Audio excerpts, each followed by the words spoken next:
आप सबका अखंड भारत चैनल पर स्वागत करती हूँ। आज है कृष्ण पक्ष की एकादशी। युधिष्ठिर ने पूछा, जनार्दन, अब मैं यह सुनना चाहता हूँ कि भाद्र मास के कृष्ण पक्ष में कौन सी एकादशी होती है, कृपया बताइए। भगवान श्री कृष्ण बोले, राजन, एक चित्र होकर सुनो। भाद्र मास के कृष्ण पक्ष की एकादशी का नाम अजया है। वह सब पापों का नाश करने वाली बताई गई है। जो भगवान हरिकेश का पूजन करके इसका व्रत करता है, उसके सारे पाप नष्ट हो जाते हैं।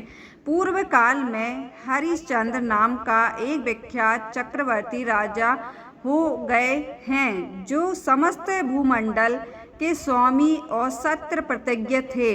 एक समय किसी कर्म का फल भोग प्राप्त होने पर उन्हें राज से भ्रष्ट होना पड़ा। राजा ने अपनी पत्नी और पुत्र को बेचा, फिर अपने को भी बेच दिया।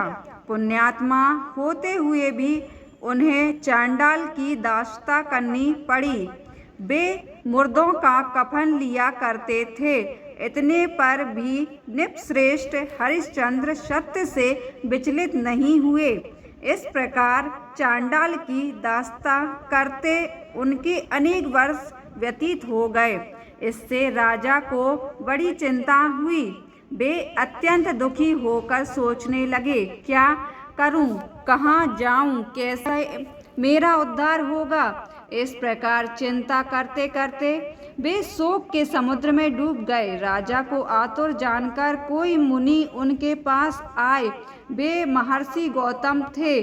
श्रेष्ठ ब्राह्मण को आया देख नृपश्रेष्ठ ने उनके चरणों में प्रणाम किया और दोनों हाथ जोड़ गौतम के सामने खड़े होकर अपना सारा दुखमय समाचार कह सुनाया।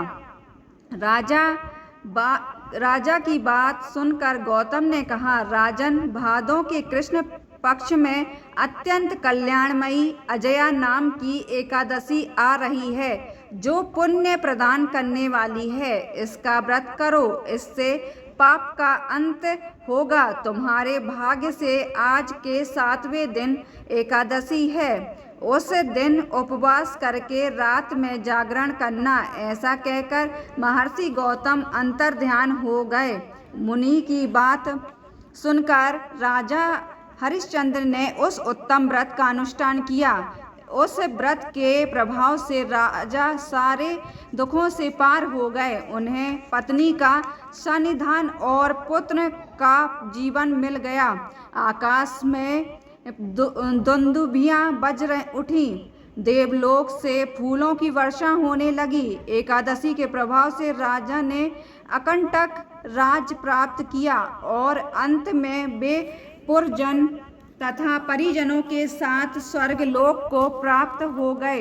राजा युधिष्ठिर, जो मनुष्य ऐसा व्रत करते हैं, वे सब पापों से मुक्त हो स्वर्गलोक में जाते हैं। इसके पढ़ने और सुनने से अश्वमेध यज्ञ का फल मिलता है।